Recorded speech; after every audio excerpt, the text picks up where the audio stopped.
En 1899, dans une nuit étouffante de juillet, un homme marche seul sur les quais de la Seine. Dans quelques heures, il devra répondre à une question qui peut briser sa carrière ou le propulser au sommet de l'État. Accepter d'entrer dans un gouvernement bourgeois, entouré de généraux et de bourgeois qu'il a passé sa vie à combattre, ou rester fidèle aux discours enflammés qu'il prononce devant les ouvriers des faubourgs. D'un côté, la possibilité d'agir, de changer concrètement la vie des travailleurs, de l'autre, le risque d'être traité de traître par ses propres amis. À l'Assemblée, un rival déjà se dresse, prêt à l'accuser de capitulation. Un tribun au verbe somptueux, Jean Jaurès. Il lui reste moins de 24 heures pour choisir. Cet homme, qu'on croit alors socialiste convaincu, deviendra pourtant, quelques années plus tard, président de la République, soutenu par la droite conservatrice. Comment un enfant de la petite bourgeoisie parisienne a-t-il pu traverser un tel arc entre drapeau rouge et écharpe présidentielle? Pour comprendre cette métamorphose vertigineuse, il faut revenir au point de départ. Un garçon de Paris, discret, studieux, qu'aucun prophète n'aurait désigné comme futur chef de l'État. Alexandre Millerand naît le 10 février 1859, dans un Paris encore marqué par les révolutions avortées et les rêves brisés de 1848. La ville vit sous le Second Empire de Napoléon III, entre boulevard haussmannien en construction et misère des quartiers populaires. Son père, petit commerçant d'origine modeste, ne possède ni fortune, ni titre, ni relation. Sa mère, soigneuse et exigeante, veille sur l'éducation de son fils comme sur un capital précieux. Pour Alexandre, ce ne seront pas les héritages, mais les diplômes qui devront ouvrir les portes. L'appartement est exigu, les moyens comptés, mais les livres ne manquent pas. Dans ce foyer où l'on craint chaque facture, on laisse pourtant le garçon s'enfermer des heures, avec ses cahiers, ses manuels, ses rêves d'ascension. Au lycée Condorcet, pépinière de l'élite parisienne, le jeune Millerand découvre un monde qui n'est pas tout à fait le sien. Autour de lui, beaucoup de fils de notables, de magistrats, de hauts fonctionnaires. Il arrive là sans blason, sans nom prestigieux, avec pour seules armes sa mémoire et sa volonté. La différence sociale se lit dans les habits, dans l'aisance des camarades qui parlent du château familial ou de la maison de campagne. Alexandre, lui, n'a que Paris, ses rues parfois hostiles, et cette conviction sourde. S'il veut compter, il devra être meilleur que les autres. Les professeurs repèrent son sérieux, cette attention tendue qu'il porte à chaque leçon. Il n'a ni le lyrisme facile, ni la flamboyance d'un futur orateur, mais une précision presque chirurgicale dans le raisonnement. Déjà se dessine ce qui fera sa force, une intelligence froide, organisée, capable d'attaquer un problème comme on démonte une machine. Dans ces années de formation, l'Empire vacille. En 1870, la défaite contre la Prusse, la chute de Napoléon III, puis la Commune de Paris font irruption dans sa vie d'adolescent comme un choc. Les canons, les barricades, la répression sanglante, 20 000 morts, des milliers de déportés, laisse dans l'air une odeur de poudre et de trahison. Alexandre n'est pas sur les barricades, il n'est pas encore l'homme public qu'il deviendra, mais il observe. Il voit ce que peut coûter au peuple l'erreur des dirigeants. Il voit aussi la peur panique des bourgeois devant la foule armée. Entre ces deux mondes, lui devra plus tard choisir son camp, ou du moins donner l'illusion qu'il en a choisi un. Après le baccalauréat, il se tourne naturellement vers le droit. Dans la France de la Troisième République naissante, le barreau est l'une des grandes portes d'entrée vers la politique. Les amphithéâtres de la faculté de droit sont des pépinières de futurs députés. Là, dans le brouhaha des cours, autour de tables chargées de codes, Alexandre affine son goût des textes et des procédures. La loi, pour lui, devient une langue seconde. En 1883, il est reçu avocat à la Cour d'appel de Paris. À 24 ans, il a gagné son premier pari, sortir de sa condition par le savoir. Mais très vite, il refuse de se contenter des dossiers confortables de la bourgeoisie. Il se spécialise dans les affaires sociales, défend des ouvriers, des syndicalistes, des militants poursuivis pour grève ou propagande. Dans des salles d'audience enfumées, il affronte procureurs et présidents de tribunal qui regardent ces travailleurs comme des fauteurs de troubles. Millerand, lui, parle d'injustice, d'exploitation, de salaire de misère. Il n'est pas encore socialiste de doctrine, mais déjà il se fait l'avocat des petits. Cette posture va l'amener droit au cœur du tumulte politique. À Paris, la République est jeune, fragile, menacée par les bonapartistes, les monarchistes, les boulangistes. Les cafés bruissent de conversations enflammées. Les journaux se livrent une guerre sans merci à coups de pamphlets. C'est là que Millerand entre en scène comme journaliste politique, collaborant à des feuilles radicales, se rapprochant des milieux de Georges Clemenceau. Il écrit, commente, dénonce. Les mots deviennent des balles. Par la presse, son nom commence à circuler. Millerand, ce jeune avocat aux idées audacieuses qui parle déjà d'extension du droit, du travail, de réduction du temps de travail, de protection des plus faibles. En 1885, il franchit le Rubicon et se présente aux élections législatives dans la Seine, le Paris ouvrier, le Paris des ateliers, des imprimeries, des petits artisans, voit en lui un défenseur possible. La campagne est rude. Face à lui, des notables installés depuis longtemps, maîtrisant les réseaux, les comités, les salons où tout se décide. C'est là que se dessine la première forme de son conflit avec l'ordre établi. Les affiches s'arrachent des murs, les réunions publiques dégénèrent parfois en bataille de mots et de poings. Mais la surprise arrive. Le 4 octobre 1885, Alexandre Millerand est élu député. À 26 ans, le fils de petit commerçant entre à la Chambre, ce vaste hémicycle où se joue le destin de la France. Le premier jour, lorsqu'il franchit le seuil du Palais Bourbon sous la coupole, son pas se fait plus lent. Les couloirs sont pleins de chuchotements, de complots, de figures célèbres dont il n'était jusqu'alors qu'un lecteur passionné. Certains le dévisagent avec une pointe de condescendance. Ce jeune radical ne tiendra pas longtemps, pense-t-il. Il observe, silencieux. Chaque banc, chaque couloir, chaque salon représente une influence, une coterie, un réseau. Millerand comprend d'instinct que la politique, ici, c'est une bataille permanente pour exister. À la tribune, pourtant, il se révèle. Sa voix n'est pas tonitruante, mais ferme, méthodique. Il attaque les privilèges, réclame des réformes sociales, plaide pour que la République ne soit pas seulement un mot imprimé sur les frontons, mais une réalité dans les usines et les foyers. Les conservateurs s'agacent. Certains radicaux, plus modérés, le trouvent excessif. Peu importe. Il avance. C'est à ce moment que germe, dans l'esprit de plusieurs de ses pairs, une idée qui va bientôt devenir un combat. Et si Millerand allait trop loin? Et s'il était la passerelle dangereuse entre république bourgeoise et socialisme révolutionnaire? La première grande blessure politique ne tarde pas. En 1889, dans la tourmente du boulangisme, lorsque le général Boulanger attire à lui les mécontents de tous bords, la Chambre est dissoute. Il faut se représenter devant les électeurs.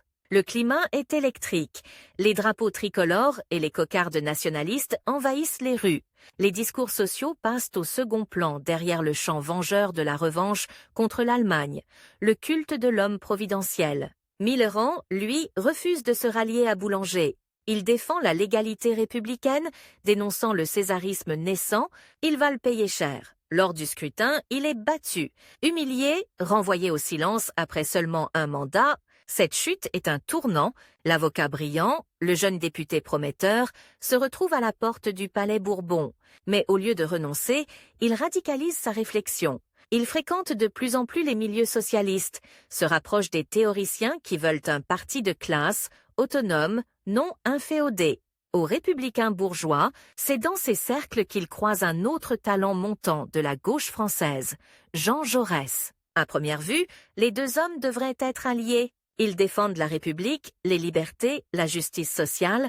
Pourtant, entre eux, un fossé idéologique commence lentement à se creuser. Millerand veut un socialisme réformiste, ancré dans les institutions, utilisant le Parlement comme outil. Jaurès, lui, porte un idéal plus lyrique, plus global, un socialisme qui veut transformer la société de fond en comble, sans concession. Surtout, Jaurès se méfie déjà de ce penchant qu'a Millerand pour les compromis, pour la négociation avec des forces qui ne partagent pas leurs valeurs. Ce qui, pour Millerand, est la marque du réalisme, apparaît chez Jaurès comme une pente dangereuse vers la trahison.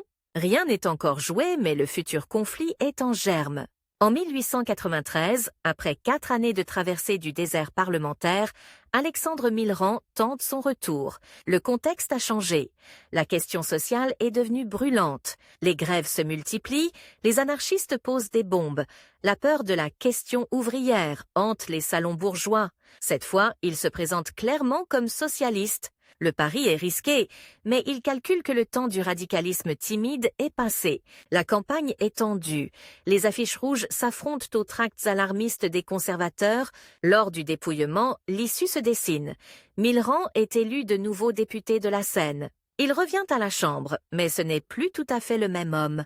Entre le jeune avocat radical de 1885 et le socialiste réformiste de 1893, une mue s'est accomplie. À l'Assemblée, il devient l'une des voix fortes de la gauche ouvrière. Il pose des questions écrites sur les accidents du travail, sur les horaires démentiels dans les usines, sur le travail des enfants.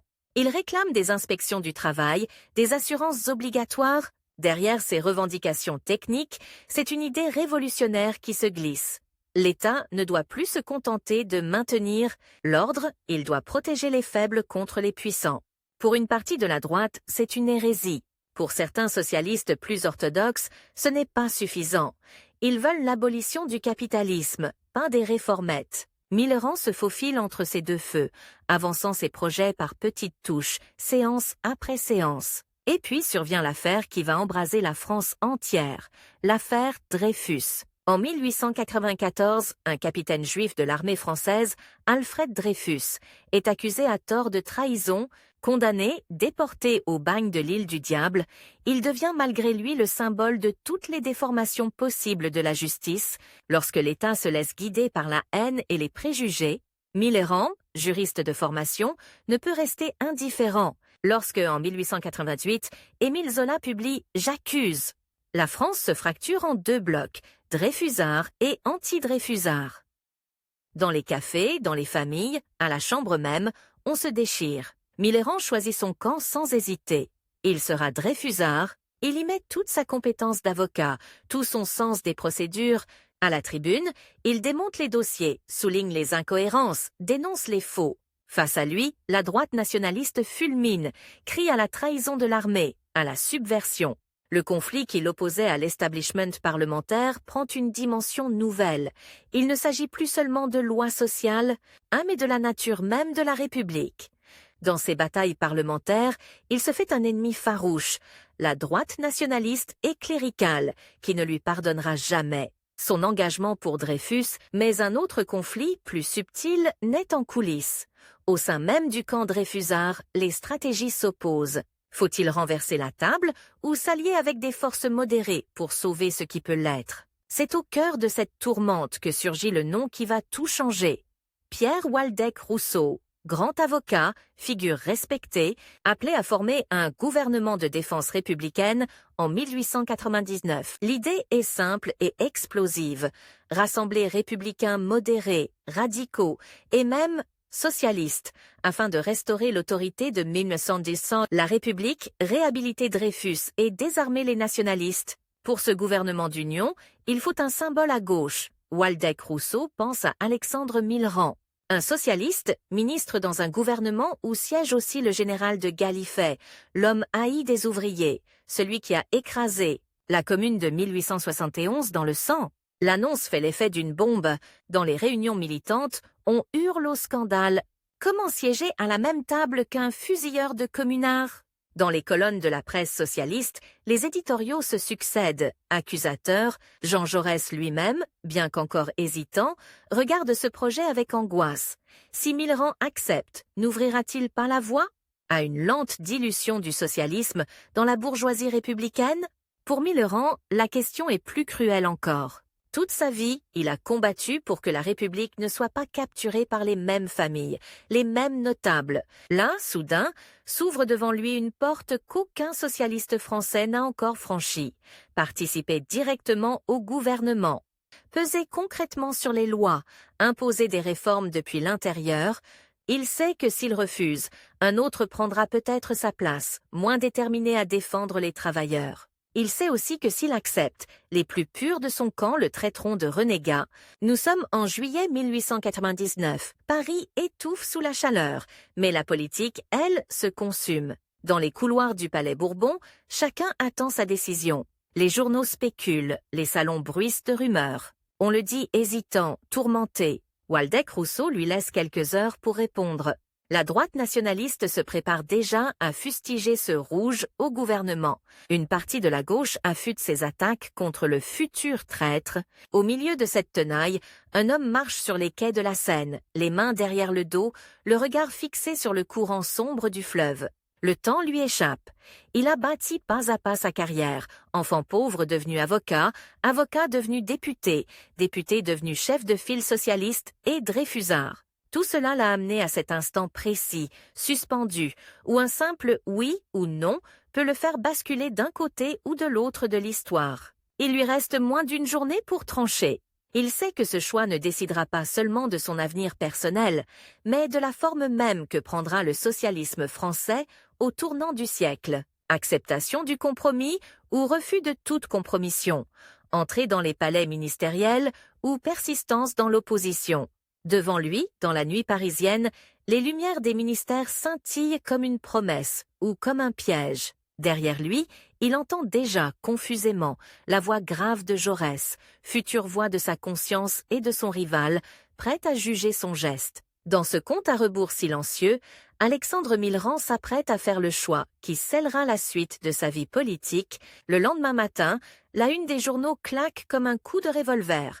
Un socialiste au gouvernement. En une nuit, Alexandre Millerand a franchi une ligne rouge que, pendant des décennies, la gauche avait juré de ne jamais traverser. Dans les cafés ouvriers, on s'étrangle sur ce nom imprimé à côté de celui du général de Gallifet, le massacreur de la Commune. Dans les salons bourgeois, on ricane. Voilà donc le loup rouge devenu chien de garde de la République. Personne, ce 23 juin 1899, ne mesure encore que ce choix, fait en quelques heures sur les quais de la Seine, vient de lancer une trajectoire qui le conduira 20 ans plus tard au sommet absolu. La présidence de la République. Le premier conseil des ministres se tient dans une atmosphère électrique. Autour de la table, Waldeck-Rousseau, visage fermé, pèse chaque mot. À sa droite, le général de Gallifet, moustache blanche, bottes impeccablement cirées, incarne l'armée et l'ordre. Plus loin, un peu raide dans son habit sombre, Millerand. Il sait le symbole qu'il représente. Quand Gallifet pose son monocle sur lui, un silence glacial semble s'installer. Entre ces deux hommes, il y a 28 ans d'histoire française, trempée dans le sang de la Commune. Deux France qui se méprisent et doivent pourtant, ce matin-là, cohabiter au sein d'un même gouvernement. Waldeck-Rousseau donne la parole à son nouveau ministre du Commerce, de l'Industrie et des Postes et Télégraphes. Millerand se lève. Sa voix est calme, posée, presque trop mesurée pour l'orage qui gronde dehors. Il parle d'organisation du travail, de conseils d'arbitrage pour régler les conflits sociaux, d'inspection du travail renforcée. Dans la bouche d'un bourgeois, ces mots paraîtraient vagues. Dans la bouche d'un socialiste, ils sonnent comme une promesse ou comme un blasphème, selon l'oreille qui écoute. Car pour les militants qui l'ont porté au Parlement, siéger aux côtés de Gallifet, c'est déjà trahir, quels que soient les projets qu'on annonce. Les réactions ne tardent pas. Dans les salles enfumées où se réunit la base socialiste, on cloue au pilori ce camarade qui a accepté un Marocain. Les journaux ouvriers se déchaînent. Dans l'Humanité, que Jean Jaurès fondera quelques années plus tard, le nom de Millerand deviendra presque un synonyme de compromission. Mais pour l'heure, en 1899, le duel n'est pas encore fixé. Et Jaurès lui-même hésite. Il sait que la République est en danger, cernée par les nationalistes, minée par l'affaire Dreyfus. Peut-on vraiment refuser d'entrer au gouvernement quand l'édifice vacille? Millerand, lui, a sa propre logique. Il se répète, comme pour se convaincre, mieux vaut user le pouvoir que le maudire de l'extérieur. Il se jette au travail avec une frénésie méthodique. Les dossiers s'empilent sur son bureau du ministère. Il veut prouver, au plus vite, que sa présence n'est pas une caution, mais un levier. En quelques mois, il obtient la création de conseils de prud'homme dans de nouvelles villes, pousse à la mise en place d'un office. du travail pour centraliser les statistiques, prépare un projet de loi limitant la journée de travail à 10 heures pour les femmes et les enfants. À la Chambre, ses adversaires de droite grommellent. Dans certains milieux patronaux, on parle de lui comme de l'homme le plus dangereux du cabinet.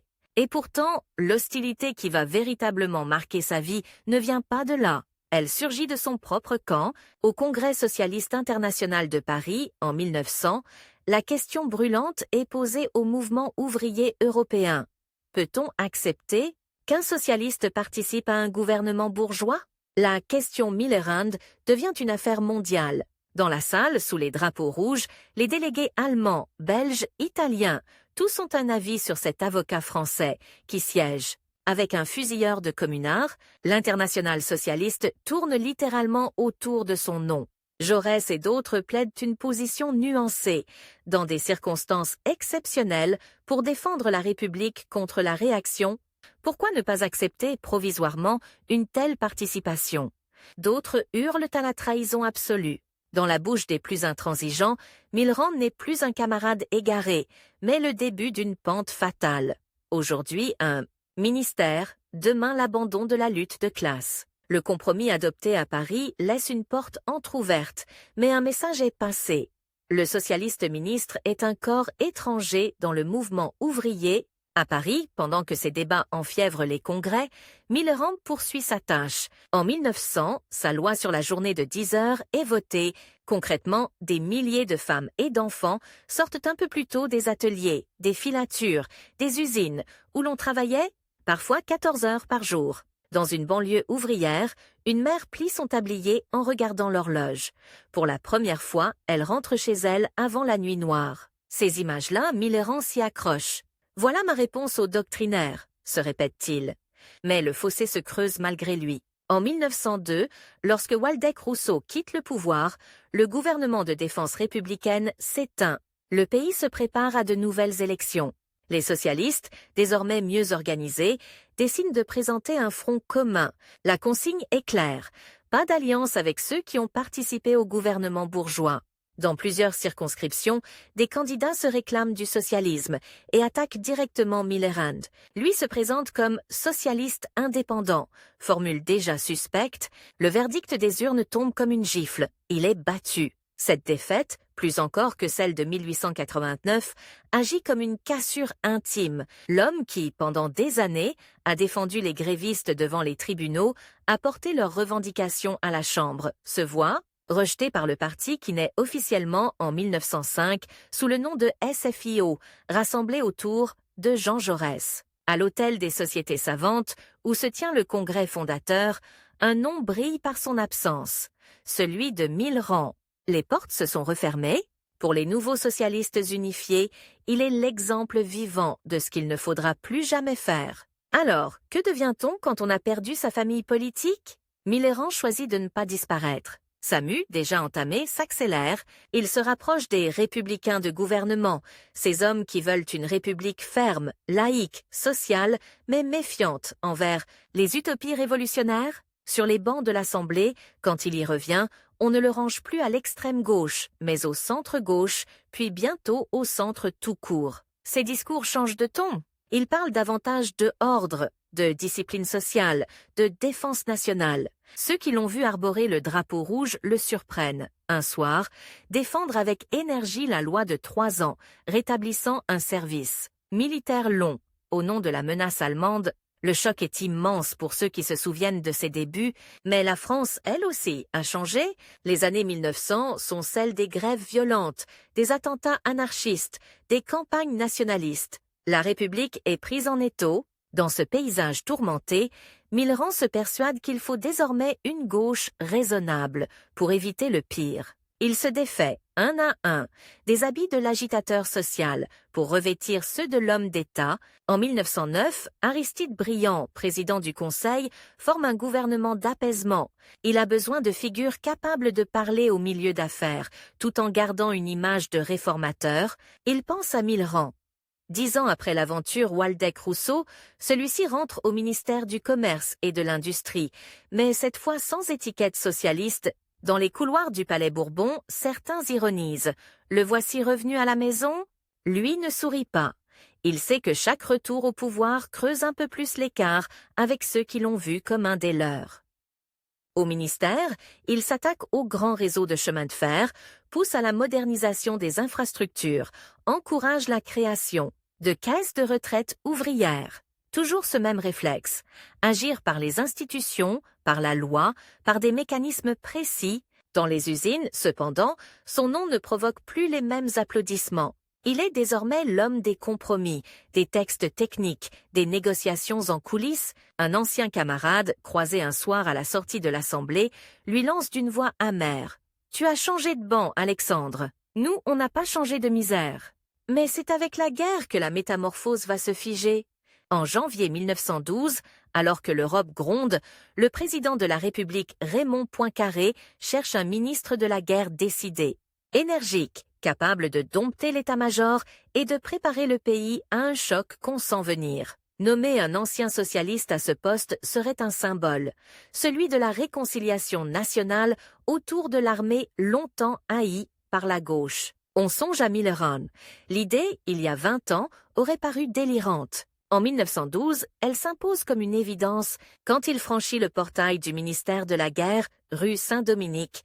Milleron pénètre dans un univers qu'il a jadis combattu. Cuirasse, uniforme, portrait de maréchaux défaits ou victorieux. Il serre la main de généraux qu'il a autrefois attaqués à la tribune. Dans son cabinet, les cartes d'état-major couvrent les murs. Il écoute les rapports sur la frontière de l'Est, les préparatifs allemands, les stocks d'obus insuffisants. Le pacifisme de Jaurès résonne alors comme un contrepoint lointain. Les deux anciens compagnons de lutte sont désormais les pôles opposés d'un même pays. L'un cherche à éviter la guerre à tout prix, l'autre se prépare à la mener. Les affrontements verbaux entre eux deviennent de véritables duels. Jaurès, dans les colonnes de l'Humanité, fustige la loi des 3 ans soutenue par Milleron, la dénonçant comme un cadeau fait aux bellicistes. À la Chambre, leurs échanges sont tendus, presque haineux. Les journalistes décrivent leurs joutes comme des batailles rangées. D'un côté, le verbe flamboyant de Jaurès, défendant la paix, et la classe ouvrière internationale. De l'autre, la logique implacable de Milleron, martelant que l'impréparation serait un crime pire encore. L'été 1914 met brutalement fin à ce face-à-face. Les dépêches s'abattent sur le bureau du ministre de la Guerre. Ultimatum d'Autriche à la Serbie, mobilisation russe, réactions en chaîne. Chaque heure compte. Le 31 juillet, tandis que Jaurès tente encore d'éteindre l'incendie depuis un café parisien, une balle nationaliste l'abat. Le soir même, au Conseil des ministres, Milleron s'assied à sa place habituelle. Mais quelque chose a changé dans la pièce. La grande voix de la gauche vient de se taire pour toujours. Il ne reste plus autour de la table que des hommes qui savent que la guerre est désormais inévitable. Dans la nuit du 1er au 2 août, le temps se contracte. Les chefs militaires réclament la mobilisation générale. Le président du Conseil, René Viviani, hésite encore sur la formulation. Sur le moment exact, l'Europe retient son souffle. Milleron, lui, sait que chaque heure perdue peut coûter des milliers de vies plus tard sur la Marne ou en Lorraine. Le décret de mobilisation est prêt. Posé sur le bureau, il faut une signature. Dans cette seconde décisive, l'ancien avocat des ouvriers pose sa plume au bas d'un texte qui arrachera des millions d'hommes à leur atelier, à leur champ, à leur famille. C'est un nouveau compte à rebours qui s'enclenche, terrible celui-là, celui d'une guerre dont personne n'imagine la durée. Comme ministre de la guerre pendant les premiers mois du conflit, Milleron visite les tranchées, serre les mains de soldats couverts, debout, écoute les rapports sur les pertes. Les décisions se succèdent à un rythme étourdissant. Déplacer un corps d'armée, autoriser une offensive, sanctionner un général incompétent. En coulisses, les relations avec le commandant en chef, le général Joffre, se tendent. Deux conceptions du pouvoir s'affrontent. L'une, militaire, réclame l'autonomie totale. L'autre, politique, exige que la République garde la main. En 1915, il est finalement écarté du ministère de la Guerre, victime autant des rivalités internes que de l'usure d'un poste où chaque signature peut envoyer des milliers d'hommes à la mort. Mais aux yeux d'une partie du pays, son image s'est transformée. Ce n'est plus le tribun socialiste, ni même le ministre technicien. C'est l'homme qui, en temps de guerre, a tenu la barre avec fermeté. Son nom circule désormais dans une autre sphère, celle des hommes d'État. appelé à incarner l'après-guerre. Lorsque les canons se taisent enfin en 1918, la France sort saignée, mais victorieuse. Dans les rues, défilent à la fois des mutilés et des drapeaux tricolores. La Chambre élue, en 1919, surnommée la Chambre Bleu Horizon, est dominée par une coalition de droite et du centre, le Bloc national. Ce parlement d'anciens combattants, de patriotes exaltés, cherche une figure qui parle leur langue tout en connaissant les arcanes de la République. Mitterrand s'impose. L'ancien socialiste, désormais appuyé par la droite conservatrice, se voit confier la présidence du Conseil en janvier 1920. Le décor a changé, mais la pression du temps, elle, reste la même. Le pays est ruiné, la monnaie vacille, les anciens combattants attendent des pensions, les industriels réclament des compensations.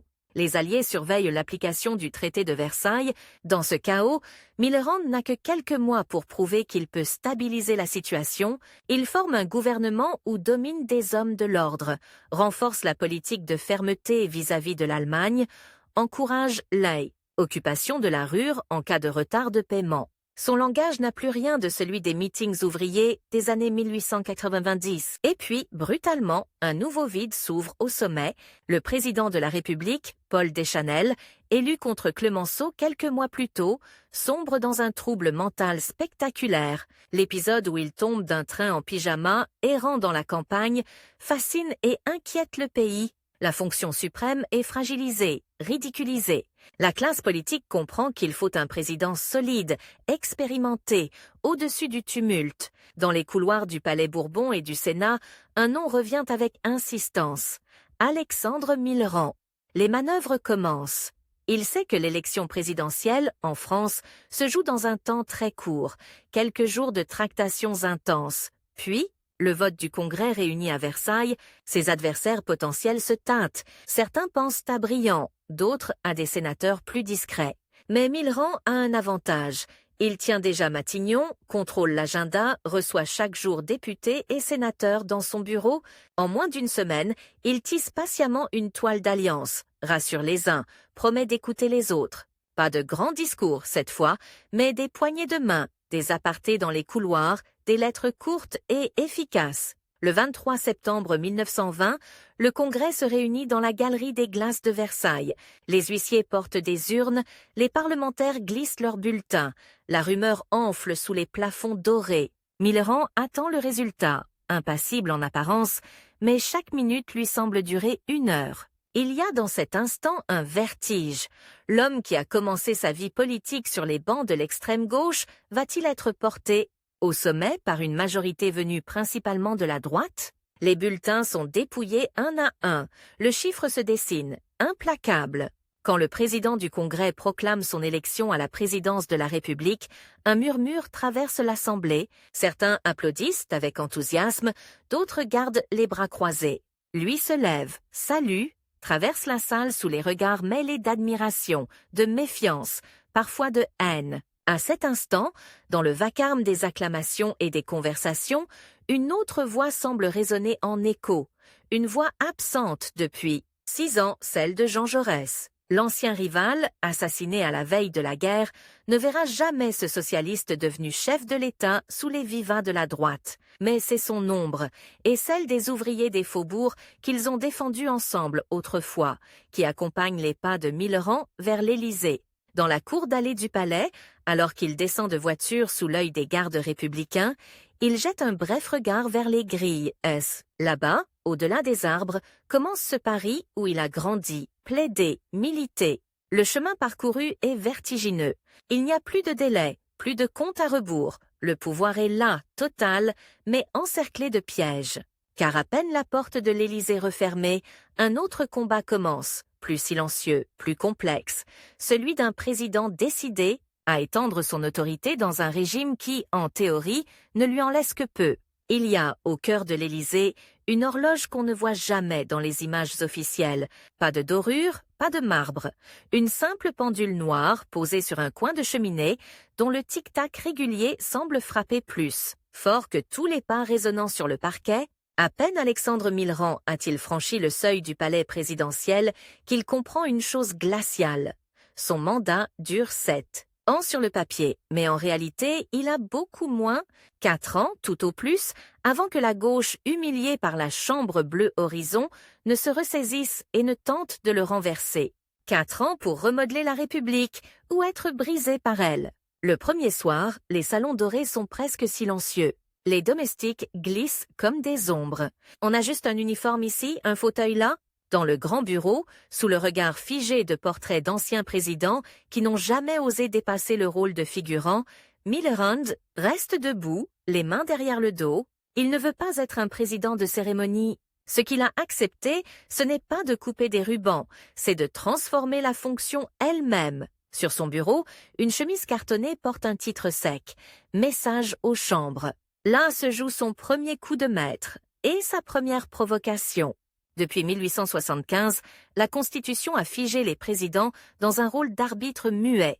Ils inaugurent les chrysanthèmes, signent ce que le Parlement a décidé, sourient aux photographes. Lui, ancien avocat des faubourgs, s'apprête à faire quelque chose que ses prédécesseurs n'ont jamais osé, adresser aux députés et aux sénateurs un véritable programme politique, un manifeste présidentiel. Il dicte les phrases à son secrétaire, à pas lents, comme on pose des charges de dynamite sous un édifice trop sage. Il parle de restauration de l'autorité de l'État, de stabilité gouvernementale, de nécessaire révision constitutionnelle. Il veut un président fort, capable de dissoudre la Chambre lorsque l'instabilité menace, capable d'imposer une ligne, de dompter les coalitions éphémères qui s'effilochent au premier scandale. Sinon, murmure-t-il, nous courons vers l'impuissance et vers la revanche de ceux qui n'ont jamais accepté la République. Dans l'hémicycle, quelques jours plus tard, le texte tombe comme un pavé dans une verrière.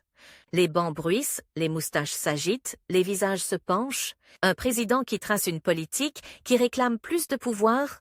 Pour la droite nationaliste, c'est une agréable surprise. Enfin, un chef de l'État qui assume. Pour la gauche républicaine et socialiste, c'est un frisson de méfiance. N'est-on pas en train d'inventer une sorte de Bonaparte? En habit noir, un président roi? Parmi ceux qui lisent chaque mot avec une attention glacée, un rival silencieux se dessine, Aristide Briand. Élégant, charmeur, tribun redoutable, il a déjà été plusieurs fois président du Conseil. Dans les couloirs du Palais Bourbon, on murmure que lui aussi se verrait bien à l'Élysée un jour. Il connaît les règles non écrites du régime. Le président doit être discret, presque effacé, pour survivre. Quand il découvre les ambitions de Millerand, un sourire inquiet glisse sur son visage. Il joue gros, très gros. Pourtant, dans un premier temps, les apparences sont lisses. Millerand nomme d'abord Georges Laigle à la tête du gouvernement, un marin, modéré, rassurant. Ensemble, ils donnent au pays l'image d'un duo soudé, mais la pendule noire du palais ne cesse de compter. Dans les usines et les campagnes, les vétérans de 14-18 attendent plus qu'un front uni. Ils veulent des réparations allemandes, des pensions, du travail. La France est comme un homme debout mais exsangue, tenant encore son fusil d'une main et sa béquille de l'autre. C'est là que la question allemande devient l'obsession du nouveau président. Le traité de Versailles a promis des réparations colossales, mais Berlin temporise, discute, se plaint de ruines. Dans les hautes sphères parisiennes, deux stratégies s'affrontent. D'un côté, les réalistes, comme Briand, qui plaident pour une certaine souplesse, des négociations, une Europe apaisée. De l'autre, les partisans de la fermeté absolue, dont Millerand fait instinctivement partie. Pour lui, pas question de laisser l'Allemagne se relever trop vite. Elle doit payer, au sens littéral. Chaque échéance de paiement devient un mini-compte à rebours, avec ses réunions fiévreuses, ses télégrammes pressants, ses menaces à demi-mot. Dans son bureau de l'Élysée, Millerand trace du doigt, sur des cartes, les bassins industriels de la Ruhr, les lignes de chemin de fer, les mines de charbon. On le voit, certains soirs, penché au-dessus d'un plan comme un général d'état-major. Mais cette fois, c'est l'économie qu'il mobilise, pas seulement l'armée. La politique extérieure, pour lui, n'est pas un supplément de prestige. C'est le cœur même de son projet de république forte. La France doit être suffisamment respectée, ou crainte, pour que, à l'intérieur, l'ordre soit assuré. Il soutient la modernisation de l'armée, s'intéresse aux blindés, à l'aviation naissante, réclame qu'on surveille les moindres frémissements de l'état-major allemand. Dans les dîners officiels, derrière les sourires et les toasts, il ne parle que de frontières garanties, de traités respectés, de coalition solide avec la Grande-Bretagne et la Belgique. Mais pendant qu'il regarde vers la Ruhr, un autre front s'ouvre, plus proche, plus insidieux, celui du pouvoir à Paris. Car pour transformer la fonction présidentielle, Millerand ne peut se contenter de messages et de cartes, il lui faut aussi dompter les hommes. Et parmi eux, il y a Briand, revenu au centre de la scène. En janvier 1921, après la chute du cabinet Legge, c'est à lui que Millerand confie la présidence du Conseil. C'est là que commence un duel aussi feutré qu'impitoyable. Sur le papier, ils sont alliés. Un président énergique, un chef de gouvernement habile, tous deux décidés à maintenir la France dans une position de force en Europe, mais sous la surface, leurs intérêts divergent. Millerand veut un exécutif resserré, hiérarchisé, dont le sommet serait l'Élysée. Briand, lui, entend garder les mains libres, jouer entre les groupes parlementaires avec sa souplesse légendaire. Les scènes se répètent, presque rituelles. Dans le salon d'angle de l'Élysée, en fin de journée, les rideaux tirés, le président et son président du Conseil s'affrontent à voix basse. Millerand insiste pour qu'on tienne plus durement l'Allemagne, qu'on applique les sanctions prévues par Versailles sans trembler. Briand glisse des « oui, mais » évoque Londres, Washington, l'opinion internationale. Il sait que la France ne peut pas s'isoler totalement. Aux yeux de Millerand, cette prudence ressemble parfois à une faiblesse, presque à une abdication. Un soir, après une de ces entrevues tendues, le président reste seul, immobile, face à la fenêtre noire, Paris s'étend silencieux, au-delà des grilles. Il comprend soudain que son principal obstacle n'est plus la gauche, encore sonnée par la défaite de 1919, mais bien ces hommes du centre, ces virtuosités parlementaires qui n'ont aucune envie de voir un président trop puissant. Le conflit central de son mandat vient de trouver son visage, celui d'Aristide Briand. Et pourtant, l'histoire ne suit jamais une ligne droite. Pendant de longs mois, les deux hommes font semblant de marcher dans la même direction. Ils se rendent ensemble aux cérémonies, se montrent unis devant la presse. Dans les coulisses diplomatiques, cependant, les divergences s'accentuent. Lors de la conférence de Londres, en 1921, Briand accepte des accords qui paraissent à Millerand trop favorables à l'Allemagne. De retour à Paris, le président le reçoit sans sourire. Entre les lignes de leurs échanges, une phrase non dite se dessine. « Si tu ne défends pas assez durement la France, je trouverai quelqu'un d'autre. » Le temps, toujours lui, continue de faire son œuvre corrosive. Dans le pays, la lassitude grandit. Les mutilés de guerre croisent dans les rues des affiches vantant la reprise économique, alors que la monnaie se déprécie. Les ouvriers qui avaient accepté les sacrifices de la guerre ne comprennent pas pourquoi leur salaire stagne, pendant que certains industriels s'enrichissent. Les grèves se multiplient, la CGT rouvre ses bataillons. Dans les mines, des hommes descendent chaque matin au fond avec, dans la tête, une double colère, contre l'Allemand qui a déclenché la guerre et contre les dirigeants français qui semblent oublier leurs promesses. À l'Élysée, Millerand voit monter cette houle sociale, avec un mélange de compassion et de peur. L'ancien avocat des travailleurs ne s'est pas totalement effacé. Il lit encore les rapports sur les conditions de travail, s'intéresse aux pensions des anciens combattants, soutient les lois sociales du bloc national quand celui-ci veut calmer les mécontentements. Mais la priorité, pour lui, reste l'autorité. Il redoute par-dessus tout un retour à l'anarchie parlementaire des débuts de la Troisième République, au gouvernement qui chute. Au bout de 6 mois sur un amendement de détail, c'est dans cet état d'esprit qu'il accueille, en janvier 1922, un nouveau président du Conseil, Raymond Poincaré. Ancien chef de l'État, juriste austère, patriote de granit, Poincaré est presque un double inversé de Millerand.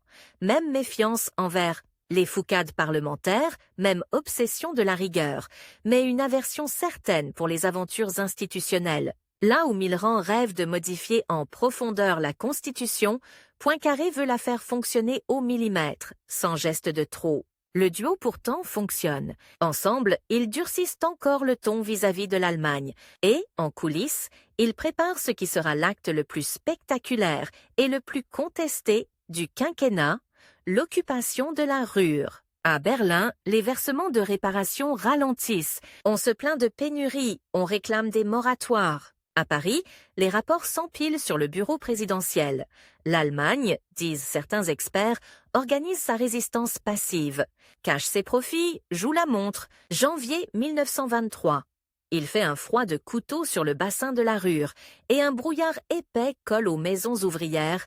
Au petit matin, des colonnes de soldats français et belges avancent, cap remonté, fusils sur l'épaule. Derrière eux, des chars d'un autre âge, des camions chargés de matériel, sur les wagons de chemin de fer, un ordre net. Saisir le charbon, contrôler les usines, prendre gage sur place de ce que l'Allemagne refuse de payer en or. Les images qui parviennent à Paris sont saisissantes. Des mineurs allemands, bras croisés, refusent de travailler pour l'occupant. Des bourgmestres sont arrêtés, des affiches en français apparaissent sur les murs des villes industrielles. Dans les salons de l'Élysée, certains conseillers, mal à l'aise, évoquent le risque de raviver une haine nationale qui n'attend que cela. Mitterrand, lui, assume. Pour lui, cette occupation n'est pas seulement une opération financière, c'est un acte de foi dans la capacité de la France à ne pas reculer, mais ce coup de force extérieure a un prix intérieur. Dans les capitales étrangères, l'image de la France se ternit. On la juge revancharde, obtuse, sourde aux appels de conciliation. Les États-Unis, fatigués des querelles européennes, regardent ailleurs. À Londres, on sourit jaune et, surtout, au sein même du personnel politique français, un courant se forme contre cette ligne dure. À sa tête, qui retrouve-t-on? Aristide Briand, revenu de ses défaites, tissant patiemment sa revanche, dans les cafés de la rive gauche, dans les comités de gauche renaissants, un discours nouveau émerge. Si la France est isolée, si l'économie souffre, si la tension sociale grimpe, c'est à cause de la droite nationaliste et d'un président trop interventionniste, trop autoritaire. Les mots « césarisme »,« dérive monarchique » reviennent dans les éditoriaux. On reproche à Mitterrand non seulement sa fermeté à l'extérieur, mais aussi son comportement à l'intérieur, ses interventions dans la formation des gouvernements, sa volonté affichée de peser sur les choix politiques, son projet, mal dissimulé, de réforme constitutionnelle. Dans les couloirs de la Chambre, on raconte une scène symbolique. Un député radical, croisant un collègue à la buvette, lâche d'un ton sec. Mitterrand veut être Clémenceau sans moustache, Poincaré, sans scrupules, et président à vie par-dessus le marché. La formule circule, se déforme, enfle. Peu importe qu'elle soit injuste, elle résume désormais l'image que se font de lui ses adversaires. Le duel avec Briand prend un tour plus net. Ce dernier, redevenu l'enfant chéri d'une partie de la gauche modérée et d'intellectuels pacifistes, se pose en anti-Mitterrand, là où le président voit la garantie de la paix dans la fermeté armée et contractuelle. Briand parle de sécurité par l'entente, de rapprochement franco-allemand à long terme. Dans les réunions privées, il ne se prive plus de dire que l'Élysée est occupé par un homme dangereux pour l'équilibre du régime. Le compte à rebours, lui, approche de son terme. 1924 se profile, avec dans son sillage les élections législatives. Pour la première fois depuis son entrée à l'Élysée, Mitterrand va se retrouver confronté à un verdict populaire indirect, la composition de la nouvelle Chambre. Il sait que ces élections ne seront pas seulement un choix entre programmes, mais un référendum masqué sur sa personne, sur sa façon d'exercer la présidence. Dans une note restée célèbre, un de ses conseillers ose lui écrire noir sur blanc. « Monsieur le Président, si le pays envoie un Parlement hostile à votre conception du pouvoir, vous n'aurez plus que deux issues. Renoncer à vos ambitions institutionnelles ou quitter l'Élysée. » La phrase le frappe comme une gifle. Lui qui a gravi chaque marche avec une détermination tranquille, se découvre à plus de 60 ans, pris lui aussi dans une nasse, de délais, de contraintes, de rapports de force qu'il ne contrôle plus totalement. Les semaines précédant le scrutin prennent des allures de compte à rebours politique. Les meetings se multiplient dans les villes de province, les tracts pleuvent, les caricatures fleurissent. Sur certaines, on voit un Mitterrand en haut de forme, juché sur un trône, tirant les ficelles de marionnettes à l'effigie de Poincaré et des ministres, sous le dessin, une légende mordante. La République. Connais pas. Dans d'autres, c'est Briand qui apparaît en ange de la paix face à un président grimé en chef de garnison. Même s'il ne se présente pas lui-même devant les électeurs, un président de la République ne fait pas officiellement campagne.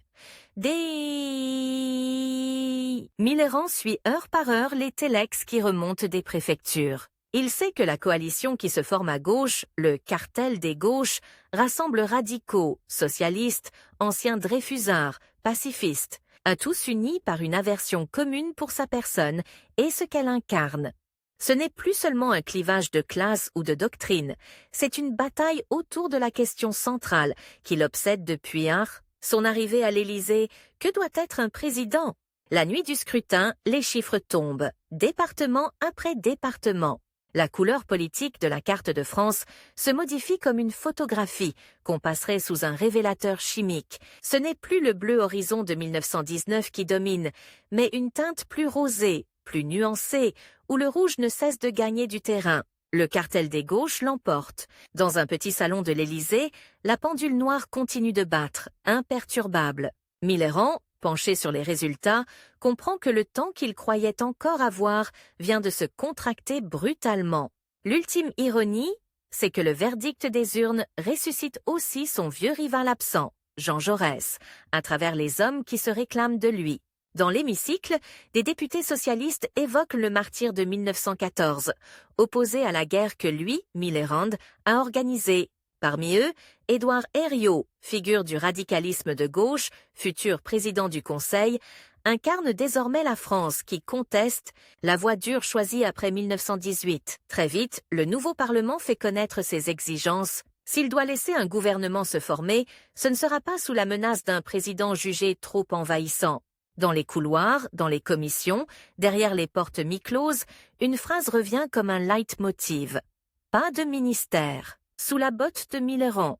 Les chefs du cartel savent qu'ils tiennent là une arme redoutable, une majorité prête à conditionner toute stabilité gouvernementale. À une capitulation au sommet de l'État, l'étau se referme. D'un côté, l'instinct de combat de Mitterrand le pousse à résister.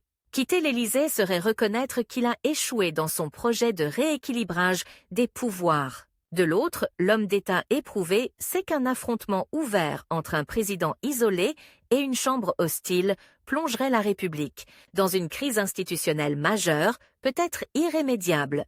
Une nuit de mai 1924, il tourne en rond dans son bureau, les rideaux tirés, la lampe verte répandant une lumière dure sur les dossiers empilés. Sur un coin de table, une feuille blanche l'attend. Elle ne porte encore que quelques mots. Au peuple français. C'est le début, possible, d'une adresse solennelle, d'un appel par-dessus la tête des députés, d'un geste de défi lancé au cartel des gauches. Un instant, il imagine ce discours. La dénonciation de la pression partisane, la défense de sa conception d'un exécutif fort, le rappel de son passé socialiste et de ses sacrifices pendant la guerre. Il pourrait rallumer, une dernière fois, la flamme oratoire qu'il avait portée jadis dans les faubourgs, mais la pendule noire, implacable, continue son bruit sec. Chaque seconde est celle d'un régime qui tremble sans le savoir. S'il choisit la confrontation, le compte à rebours peut se terminer dans le fracas. Une tentative de destitution, des semaines de blocage, une France qui tourne à vide face aux crises économiques et internationales. S'il cède, son nom restera associé, pour des générations, à l'image d'un président forcé à la porte par les vainqueurs du jour. C'est à cet instant suspendu, au cœur du palais silencieux, que la trajectoire d'Alexandre Mitterrand commençait dans les meetings. Enfiévré des années 1880 et passé par les ministères, les tranchées, les conférences internationales, bute pour la première fois contre une limite qu'aucun talent, aucune manœuvre ne peut vraiment abolir, celle du temps politique, ce temps qui ne se laisse jamais dompter totalement et qui, au moment précis où l'on croit le contrôler, se retourne et dicte sa loi. La plume tremble un peu entre ses doigts. La décision qu'il s'apprête à prendre ne se lira pas seulement dans les gazettes du lendemain. Elle pèsera sur la manière dont, longtemps, après lui, la France comprendra ce que peut et ce que ne peut pas un président de la République. La plume finit par ne pas toucher la feuille. Alexandre Mitterrand referme lentement le buvard, comme on referme un dossier trop brûlant pour être porté devant le public. Le message « au peuple français » ne sera jamais prononcé.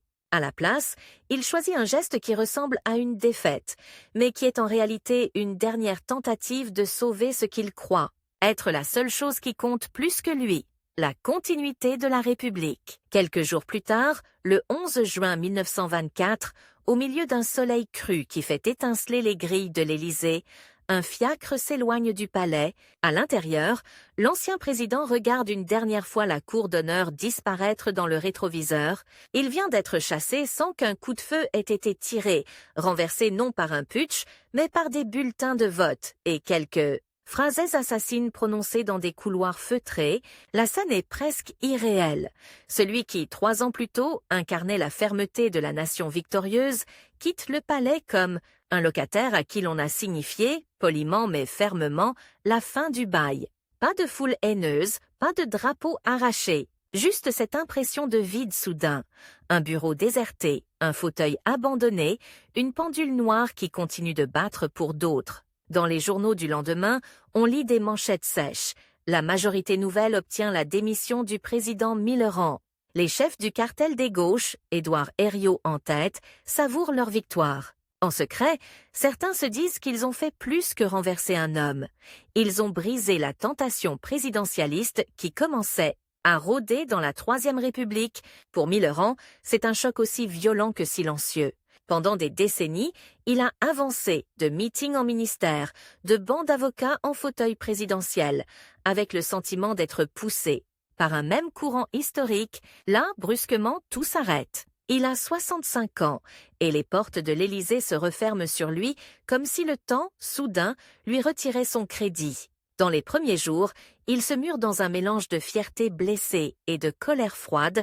Il voit défiler, dans la presse, des caricatures où on le montre s'accrochant à son fauteuil, alors qu'il est parti justement pour éviter la crise. Le plus cruel pour lui n'est pas ce qu'on dit, mais ce qu'on tait. Le fait que personne ou presque ne rappelle l'ancien socialiste. L'avocat des 100 grades, le ministre du Travail réformateur, on ne garde de lui que l'image du président autoritaire. C'est pourtant là que commence une troisième vie, inattendue, de cet homme qui a déjà changé plusieurs fois de peau. Beaucoup le croient fini, condamné à se retirer dans quelques propriétés de province pour noircir des mémoires vengeresses. Ils le sous-estiment, car Millerand a encore 2 armes que le cartel n'a pas réussi à lui confisquer, son talent d'avocat et sa capacité d'analyse politique. Il reprend sa toge, plaide de nouveau, retrouve l'odeur des prétoires, ce mélange de papier, de sueur et de poussière. Certains matins, en entrant dans une salle d'audience, il a un fugace sentiment de déjà-vu inversé. Autrefois, il quittait le palais, de justice pour le palais Bourbon, puis pour les ministères. À présent, le chemin se fait en sens inverse, mais les réflexes sont là. Sa voix, un peu assourdie par les années, retrouve des accents d'autrefois. Il défend des communes, des entreprises, parfois des syndicalistes. Paradoxe mordant pour celui qu'on accuse, à gauche, d'être passé du prolétariat aux maréchaux. Cette traversée du désert ne dure pas longtemps. Le 11 janvier 1925, à peine plus de 6 mois après son départ de l'Élysée, un télégramme tombe sur son bureau. Il vient d'être élu sénateur de la Seine. Le retour est fulgurant, presque provocateur. Ceux qui avaient cru l'avoir relégué à la marge le voient ressurgir au cœur même du dispositif institutionnel qu'ils espéraient monopoliser. Mais ce n'est plus le même Millerand qui monte les marches du palais du Luxembourg. Entre l'avocat socialiste de 1890, le ministre de la Défense de 1914 et l'ex-président de 1925, quelque chose s'est déplacé en profondeur. Il n'a pas oublié ses origines. Pourtant, il se sent désormais plus proche des républicains conservateurs que des radicaux exaltés qui l'ont chassé. Dans l'hémicycle, il prend place sur les bancs de la droite républicaine, aux côtés de ceux qu'il combattait jadis. Pour la gauche, c'est un blasphème supplémentaire. Pour lui, c'est la simple conséquence logique d'une évidence qu'il formule un jour en aparté à un collègue. Ce n'est pas moi qui ai changé de république, c'est la République qui a changé d'ennemi. Le nouveau terrain de bataille, c'est la mémoire de la guerre et le sens de la paix. D'un côté, le cartel et ses héritiers parlent de pacifisme, de sécurité collective, de société des nations. De l'autre, Millerand, Poincaré, et avec eux une partie des anciens combattants, rappellent les tombes alignées de Verdun, les villages, pulvérisés, les mutilés qui mendient à la sortie des gares. Dans ses discours au Sénat, l'ancien président ne cherche pas à plaire. Il avertit, il met en garde contre une Allemagne qui n'aurait renoncé qu'en apparence à ses ambitions, contre les illusions d'une entente facile, quand Aristide Briand décroche son prix Nobel de la paix pour son rôle dans le pacte Briand-Kellogg en 1926. Une partie de la France s'émeut, rêve à une Europe réconciliée. Mitterrand, lui, lit le texte du pacte avec l'œil glacé du juriste. Un traité qui abolit la guerre sans prévoir ce que l'on fait quand il est violé. Qu'est-ce donc ? Lâche-t-il un jour à demi-voix, en marge d'une commission. La phrase résume toute sa méfiance envers ce qu'il appelle, non sans ironie, la diplomatie des bons sentiments. Son duel avec Briand se poursuit donc, mais sur un mode étrange. Ce n'est plus l'affrontement entre un président et un président du Conseil, c'est un combat de fantômes, mené à coups d'articles, de conférences, de souvenirs contradictoires de la même époque. Briand est devenu, aux yeux du monde, l'apôtre radieux de l'entente. Millerand, dans l'ombre plus austère du Sénat, incarne la voix rugueuse de la prudence. Il n'y a plus de compte à rebours visible, plus d'échéance électorale immédiate, mais une urgence plus sourde, celle de savoir qui, et de ces deux visions, préparera vraiment la France à ce qui vient. Car les années 1930 approchent. Avec leur cortège de drapeaux noirs et de chemises brunes, dans la rue, un autre type de rivalité se met en place, plus brutale, plus trouble. À Paris, comme à Berlin ou Rome, des ligues, des partis extrémistes, des journaux incendiaires s'affrontent pour capter la colère une génération frappée par la crise économique de 1929. Mitterrand, lui, regarde cette montée des fièvres avec une angoisse qu'il cache derrière son masque de vieux routier. Il voit surgir, à gauche, un parti communiste de plus en plus aligné sur Moscou, parlant de révolution. À droite, des ligues qui brandissent la croix, le drapeau, parfois le poing. La République parlementaire qu'il a voulu renforcer par le sommet se voit désormais menacée par ses deux flancs. Et le temps, une nouvelle fois, semble se contracter. L'ancien président a passé les 70 ans. Il sait que son propre compte à rebours, désormais, se mesure en années, peut-être en mois. La question le hante. Aura-t-il le temps d'assister à la confirmation de ses mises en garde ou à la réfutation définitive de ses peurs? Dans les séances du Sénat, il prend la parole plus rarement, mais chaque intervention a le tranchant d'un diagnostic funèbre quand, en 1936, le Front populaire d'Édouard Daladier puis de Léon Blum s'installe au pouvoir, avec derrière lui des foules enthousiastes, des drapeaux rouges, des ouvriers qui occupent les usines en chantant. Beaucoup y voient la promesse d'une nouvelle ère sociale. Mitterrand, lui, y décèle un signe de plus du glissement du centre de gravité politique vers des extrêmes qu'il juge dangereux. Ce n'est pas qu'il soit resté l'homme du bloc national de 1919, figé dans le temps, c'est qu'il a intégré, à sa manière, les leçons de 1914. Lorsque les passions idéologiques enflent, les canons ne sont jamais loin. Certains éditorialistes se moquent de ce qu'ils appellent son pessimisme de vieil homme. L'histoire, quelques années plus tard, leur répondra d'une voix assourdissante. Car pendant que les débats français s'enlisent, au-delà du Rhin, un autre compte à rebours s'accélère. Hitler arrive au pouvoir en 1933, remilitarise la Rhénanie en 1936, annexe l'Autriche en 1938, déchire le traité de Versailles, morceau par morceau. Chaque étape est pour Mitterrand une confirmation sinistre. L'Allemagne n'avait jamais renoncé. Mais c'est aussi, pour lui, une forme de défaite personnelle. Quand il lisait, dans les années 1920, les notes des services de renseignement, il était persuadé qu'en maintenant une pression ferme, en occupant la rue, en exigeant des garanties concrètes, on éviterait précisément ce retour de flamme. Or voilà que, malgré sa ligne dure d'hier, la France d'aujourd'hui recule à Munich, accepte des compromis mortels. L'ancien président, retiré, observe cette abdication progressive avec une amertume presque physique. Il ne triomphe pas d'avoir eu raison trop tôt. Il souffre de voir le pire se réaliser sans avoir plus les moyens d'agir. Quand la guerre éclate à nouveau, en septembre 1939, c'est un vieillard de 80 ans qui écoute à la radio la voix grave du président du Conseil, Édouard Daladier. Annoncer la mobilisation, l'instant est comme une reprise tragique, 25 ans après août 1914. Mais cette fois, Millerand n'est plus ministre ni président, ni même un sénateur influent. Il n'est plus qu'un témoin. Il pense aux millions de jeunes hommes qui vont partir à leur tour, aux tranchées qu'on creusera, aux familles qui attendront. Il sait que la France n'est plus celle, épuisée mais victorieuse, de 1918. Elle est divisée, fatiguée, minée par la crise. La question qui l'obsède n'est plus « que peut un président ?» Mais que peut encore ce pays? La réponse tombe moins d'un an plus tard, avec la brutalité d'un coup près. Mai-juin 1940, l'armée française s'effondre, des colonnes de réfugiés encombrent les routes, des villes entières passent sous le drapeau à croix gammée. À Bordeaux, puis à Vichy, les responsables politiques de la Troisième République, hébétés, cherchent une issue. Parmi eux, des visages que Millerand a connus jeunes, ambitieux, rieurs, se retrouvent blêmes, les traits tirés, la décision du 10 juillet 1940, la fin de la République parlementaire, les pleins pouvoirs donnés au maréchal Pétain, résonnent pour lui comme un écho terrifiant à la crise de 1924. 16 ans plus tôt, pour éviter la rupture, il avait accepté de partir. Aujourd'hui, ses successeurs, pour éviter un autre type de rupture, renoncent à la République elle-même. Face au nouveau régime, la position de Millerand est tout sauf simple. Patriote obsédé par l'unité nationale, il comprend la tentation de se rallier à celui que beaucoup voient encore comme le vainqueur de Verdun.